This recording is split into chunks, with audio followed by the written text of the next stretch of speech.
Magandang araw ng Miyerkules po mga bayang karerista. Magbibigay na po tayo ng tip, giya at impormasyon para sa araw na to, January 8, 2025. Tara!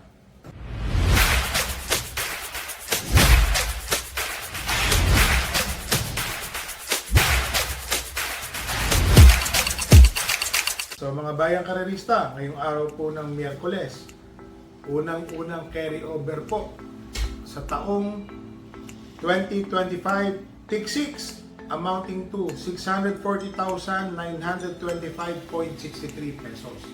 Sa race 2 po gaganapin ang ating carry over.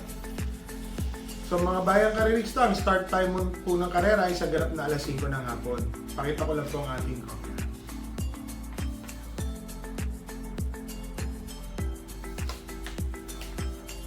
Dito po sa race number 1, meron pong 8 kalahok, 1,400 meter race.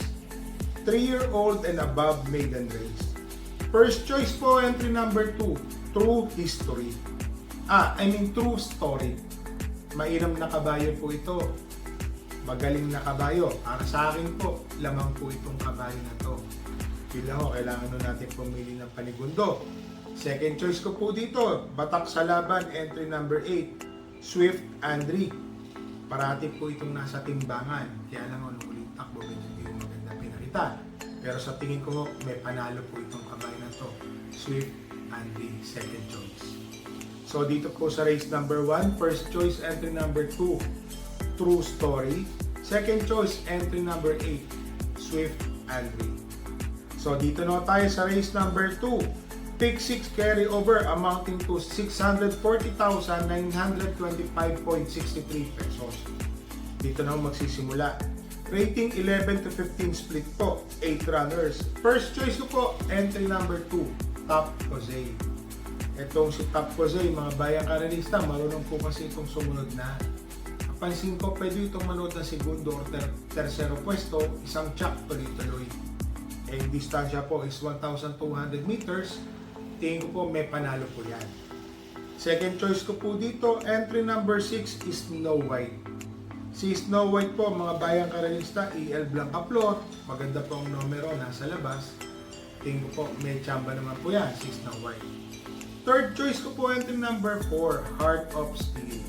Etong si Heart of Steel, pag hindi po kasi ito nauna, tingin ko lang wala po idarating. Nung nakaraan po kasi, hindi po kasi siya nauna. Alam niyo na, nung hindi po nauna, hindi ko napansin na nawala eh. Hindi ko nakita dumating siya. Pero ang tinalo po ni Heart of Steel is ni Doña Chichay. 1-13 sarado po. Ang sinya po niya, napakainam. Kaya lang yung huling takbo po nito, hindi ko po nagustuhan pag natatabunan. Lalo na kagaya po nito, may kalaban po siya sa unahan. Kagaya po ni Southern Man, Johnny Bunny, baka maipit po siya dito. Kaya third choice ko lang po siyang nilagay. So dito po sa race number 2, first choice entry number 2, Top Jose. Second choice entry number 6, Snow White. Third choice entry number 4, Heart of Steel. Dito na tayo sa race number 3, 1,200 meters. Rating 5 split placer, mga nating timbang po. 8 runners po ito ha. First choice po, entry number 5, Angel's Crown. Nakababa na po si Angel's Crown ng grupo. So ito po yung komportabling grupo niya na nananalo po siya. Siya po ang aking first choice kasi itong kabayan si Angel's Crown, kung mapapansin nyo, sa mataas ang ratings, nauna na po yan. Bumabandera, nakakatagal hanggang parekta, last 150 meters or 200 meters and so. Pero ang distansya po nun is 1-4. So sa ngayon po, tingin ko po, malaki po ang panalo ni Angel's Crown. Siya po ang aking first choice. Second choice ko po dito, entry number 3, G's Favorite. Ito pong si G's Favorite, mga bayang karerista ha, bumebenta na po ito. Nung nakaraan po, parang talo po ito, segundo. May kalakasan din po ang tumalo sa kanya ha. Tingin ko po ngayon, baka hindi na po ito sumabit. Malaki po ang panalo ni G's Favorite, second choice. Naglagay po ako ng third choice. Entry number 4, Golden 8. Kelvin Abobo Palino ang papatong. Tingin ko po may buti pa rin itong kabayan na to, mga bayang karerista. Lalo na may mga carry over po So dito po sa race number 3, first choice, entry number 5, Angel's Crown. Second choice, entry number 3, G's Favorite. Third choice, entry number 4, Golden 8.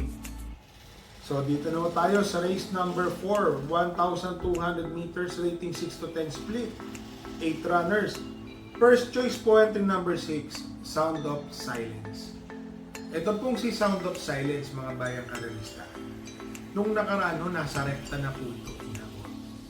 I think last 175 or 100 meters, saka lang po siya inabutan. Tingin ko po ngayon, si King Flores pa rin ang papatong, makakatagal, kaya ho netong tapusin na ang karera.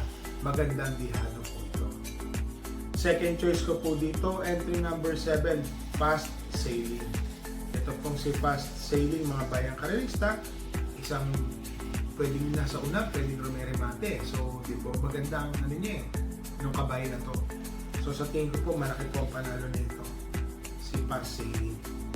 Third choice ko po dito, baka mapabayaan po sa unahan. Entry number 8, Success of Times. Boji Henson po ang papatong. Bandera po dito yung sakay ni Boji Henson.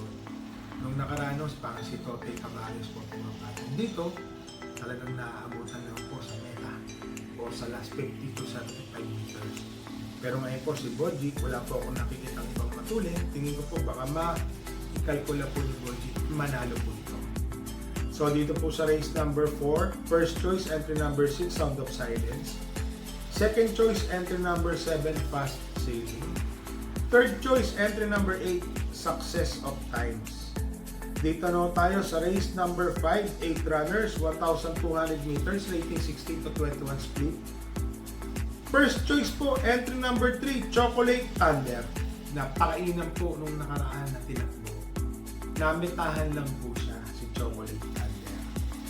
So para sa akin po, kaya pong manalo ni Chocolate Thunder. Lester Jesus po ang papatong. First choice.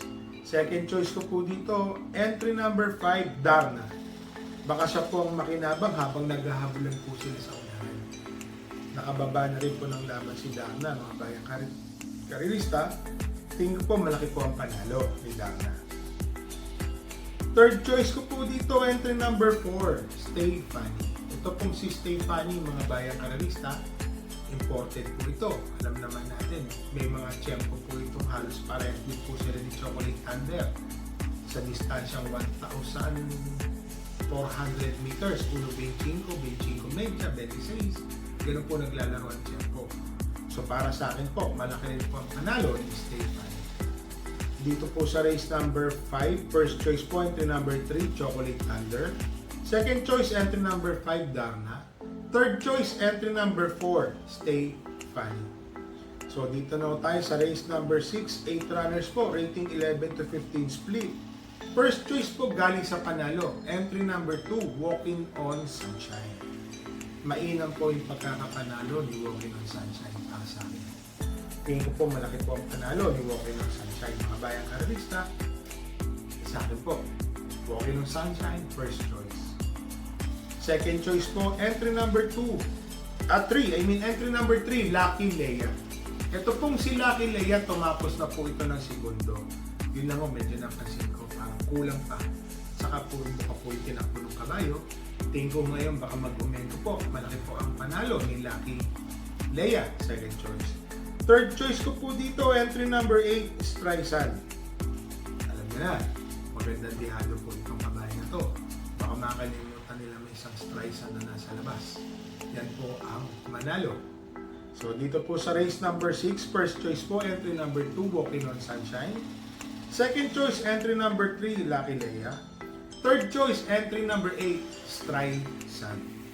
So dito na tayo sa last race, race number 7, rating 16 to 21, 8 runners. First choice po, entry number 3, Megan Maxine. Segundo po ang tinapos ng huling takbo ni Megan Maxine. Always in the money po si Megan Maxine. Segundo, tersero, ganun lang po, hanggang kwarto. So parati pong nandoon si Megan Maxine. Siya po ang aking first choice. Galing na galing po ako sa kamay niya. Second choice ko po dito, entry number 5, Go G Go. baka magkaroon po ng early battle sa unahan. Alam niyo na. Si Goji Go, consistent po ito. May tempo na 1.27 sa 1,400. Kung i-convert po natin sa 1,200, 1.13 hanggang 1.14. So, always nandudun pa rin po si Goji Go. Huwag lang po maiiwanan itong kabayan na to. Tingin ko ho, malaki po ang panalo. Third choice ko po dito, entry number 7, High Society. Nasa labas ng numero. Tingin ko po, isa po ito sa makikinabang habang naghahabulan po si Natural Beauty, Megan Maxine, at saka si Golden Charger, Mustang Sunny, High Society. Sama na natin si Tool of Choice na isa pa rin po matuloy na nasa labas. Tingin ko po, makikinabang po dito si High Society na meron din pong tuloy ito na pwede pong kontrolin lahat. Pwede pong parimatigin. So sa tingin ko po, malaki po ang panalo. Third choice, High Society. So dito po sa race number 7, first choice po, entry number 3, Megan Maxine. Second choice, entry number 5, Goji Go. Third choice, entry number 7, High Society. So mga bayang karerista, medyo di po tayo pinalad sa mga kabayan natin ng sitakbo. At ngayong araw naman ng Miyerkules at Biyernes, wala po tayo magsisitakbong kabayo. Kasi ho, ang gagaling po ng mga nagsisisali at mga nagsibaba. So sana makachamba po tayo sa mga susunod na araw.